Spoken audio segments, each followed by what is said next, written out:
Hello people! Welcome! Bem-vindo, bem-vinda aí ao meu canal Inglês Mais Fácil aí com o Teacher Lucas. E hoje nesse vídeo vou explicar todos os segredos para você de como funciona o auxiliar did, que é o auxiliar do passado. Então você tem dúvida de como que ele funciona, quer saber tudo? Aguarde aí depois da vinheta que você vai saber.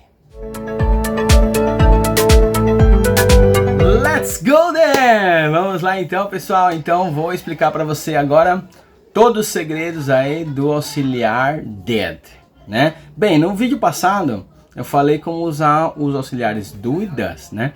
Então eu recomendo para você fortemente para dar uma olhada lá no vídeo, que ele tem alguns conceitos bem interessantes que eu vou continuar aqui, né? Mas se você não quiser ver, não tem problema. Eu vou explicar tudo aqui que você precisa saber, tá bom? Mas se você quiser ir lá, recomendo. Beleza? Bem, então vamos lá, ó.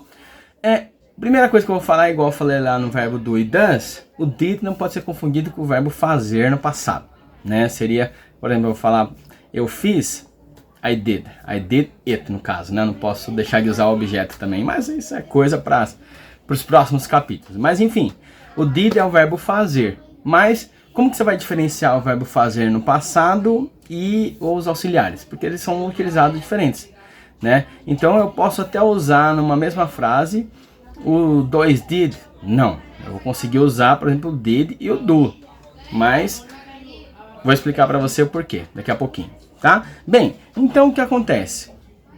O que eu vou falar para você a respeito disso daqui? A gente usa o did como auxiliar em frases na negativa e na interrogativa. Eu não uso o did como auxiliar na afirmação, numa frase afirmativa. Não uso. Assim como não uso o do e o does numa frase afirmativa no presente, eu não uso did numa afirmativa no passado. Eu vou usar o did só para fazer perguntas ou para fazer negações no inglês, tá? Eu não uso ele para afirmar. Eu uso ele só para perguntar ou para negar. Beleza? Bem, vamos a alguns exemplos que é mais fácil, né? A dificuldade maior no passado, na minha opinião, são os verbos irregulares, né? No passado, tem muito mais verbos irregulares do que no presente, por exemplo. No presente são pouquíssimos, né? No passado, não. Já tem muitos verbos irregulares. O que é verbo irregular? Verbo irregular são verbos que você conjuga totalmente diferente da forma original. Então, um verbo regular é só acrescentar ed na maior parte das vezes, né? No final do verbo, né? Agora, um verbo que ele por exemplo, lavou, washed, né? Verbo lavar, wash. Lavou, washed, né? Então, a maior parte das vezes eu vou acrescentar só o ed. Agora, quando é irregular, ele muda totalmente. Ó, exemplo, verbo lose, to lose, que é o verbo perder, né? No passado ele vira lost, tá? Então, por exemplo, aqui, I lost my keys, tá? I lost my keys yesterday. Eu perdi minhas chaves ontem, tá? Então, lost não tem nada a ver com lose, né? Muda completamente. Então, essa é a questão dos verbos regulares. Mas aí o que acontece? Quando eu for usar o did como auxiliar, aí já melhora bastante a situação. Por quê? Porque quando eu usá-lo como auxiliar, o verbo volta para o infinitivo. Olha esse exemplo aqui, né? Então, na afirmativa, I lost my keys yesterday. Eu perdi minhas chaves ontem. Agora, quando eu vou perguntar, did I lose my keys yesterday? Eu perdi minhas chaves ontem? Então, o verbo volta para o infinitivo. Lose, tá? Então, did I lose my keys yesterday? Eu perdi minhas chaves ontem? Né? Mesma coisa na negativa. Para fazer uma negativa, eu também sou obrigado a usar o auxiliar. Então, I did not lose my keys yesterday, tá? Então, o que acontece? Eu vou usar o auxiliar antes do sujeito para fazer uma pergunta, ou eu vou usar depois do sujeito para fazer uma negação, tá? E eu vou usar ele depois do sujeito e, logicamente, vou colocar o not depois, tá? Opa, chuta a câmera toda vez do tripé aqui. Bem, então, isso vale, por exemplo, para quando a gente usa um nome ao invés de pronome, né, também. Então, por exemplo, se eu for falar Roberto lost his keys yesterday, tá? Então, Roberto perdeu as suas chaves ontem, tá? Então, se eu vou falar do auxiliar do ou does, Quando a terceira pessoa, no caso Roberto, seria does. Agora no passado só tem um auxiliar, did. Então facilita muito, né? Então, did Roberto lose his keys yesterday? Então, ele perdeu as chaves dele ontem, né? O Roberto perdeu as chaves dele ontem. Ou fazer uma negativa, o did vai depois do sujeito. Então, Roberto did, né? Então, qual que é o sujeito? Roberto. Então, logo depois vai o auxiliar, did. Aí o not, né?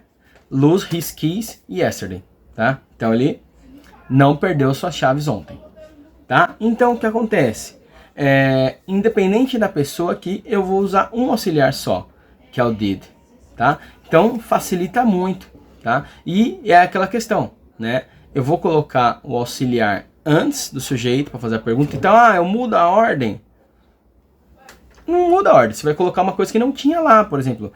Did Robert lose his keys yesterday? Então, o Roberto perdeu as chaves dele ontem. Então, quer dizer, o did não tem tradução. O verbo auxiliar, ele não tem tradução. Na negativa também é a mesma coisa. Roberto did not lose his keys yesterday. Então, Roberto não perdeu as chaves dele ontem. Então, da mesma forma, não tem tradução o did. Só que ele está lá para quê? Para falar o tempo da frase, né? Porque se eu não usar o auxiliar... teacher, então, se eu não lembrar o auxiliar, eu posso falar... Posso falar Roberto not lose his keys? Não posso, porque é o auxiliar que está dizendo o tempo da frase. Então, se eu não colocar o auxiliar, um nativo do inglês, ele não vai saber se você está falando que o Roberto perde a chave. Roberto perde a chave? Seria does, né? Does Roberto lose his keys? So, perdeu, que é o did. Did Roberto lose his keys? Ou, futuro, seria will. Will Roberto lose his keys? Roberto perderá a chave, né? Então perceba, o auxiliar que manda a conjugação, que manda o tempo da frase. Então não tem como eu falar sem auxiliar. O auxiliar, ele está dizendo se essa frase está no presente, no passado e no futuro. Então quer dizer, não tem como não usar. Precisa usar, entendeu? É algo que é essencial no inglês. No português, ele não tem tradução nenhuma. Mas, por outro lado, ele facilita bastante a conjugação dos verbos, né? Porque você não precisa lembrar da conjugação. O verbo volta para o infinitivo, né? Então basta você saber usar o auxiliar antes do sujeito, quando vai fazer uma pergunta, ou depois, tá? E a mesma coisa se for, por exemplo, mais que uma pessoa. Se for no plural, por exemplo, né? Se fosse Roberto e Ronaldo, por exemplo, né? Então seria Robert and Ronaldo lost his keys. Então, Roberto e Ronaldo perderam suas chaves. Perguntando, did Roberto and Ronaldo lose his keys? Their keys, perdão, né? A chave deles, their keys, né? E se for uma negativa, né? Roberto and Ronaldo did not lose their keys, né? Então, Roberto e Ronaldo não perderam as chaves deles. Certo? Bem, então é isso. No passado é muito mais fácil que no presente, tá? Porque só tenho um auxiliar. Beleza? Bem, eu acho que é isso para hoje. Se você tiver qualquer dúvida, pode mandar aí nos comentários. Se você tiver alguma sugestão de vídeo também, peço que você coloque aí algum tema que você queira que eu esteja falando, coloque aí nos comentários também.